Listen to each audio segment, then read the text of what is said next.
So guys, ito lang yung sasakyan ni Kuya Lods. Quadro Alas 3 Division Champion. May napakabasilak na puso. May mga tao kasi na mas mabait lang ito sa ibang tao.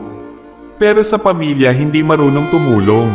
Napabilib ako kay Idol Quadro Alas, hindi lang siya tumulong sa ibang tao, kundi tinutulungan niya din ang pamilya niya. Sa katunayan, sinorpresa niya ang kanyang kapatid na si Coach Jason. Binilhan niya ito ng sasakyan na katulad sa kanya. Sabi pa nga ni Quadro Alas, hindi pwede na siya lang ang may sasakyan na Raptor. Kaya binilhan niya din ang kanyang kuya na si Jason, sana maging inspirasyon ito sa mga magkakapatid. Dapat ang magkapatid magtutulungan kung sino ang nakaangat sa buhay. May mga magkakapatid kasi nag-aaway, nagyayabangan. Kung sino pa yung magkapatid siya pa ang maglulubog sa'yo sa hirap. Kaya Quadro Alas, saludo ako sa ginawa mo, Idol. Mapapansin natin dito sa video, walang kaalam-alam si Coach Jason sa surprise ang gawin ni Alas. Sana.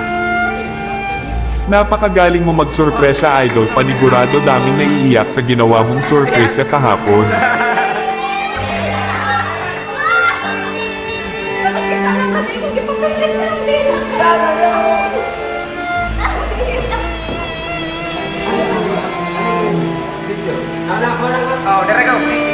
Sabi nila, bad boy ka.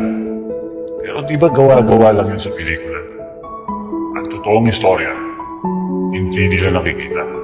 Nasa likod ng camera, naroon ang mas malakas na ingay. Narinig, pero piniling hindi makita. Ama sa langit at makapangyarihan, tulungan mo akong maging malakas kapag umaatake ang iba. Sa halip na tumugon sa galit, ipaalala sa akin na ipagdasal ang aking mga kaaway.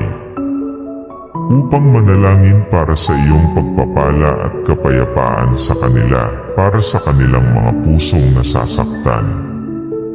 Sapagkat ang kasamaan ay lumalabas sa pusong nasasaktan, isang pusong malayo sa iyo, Panginoon.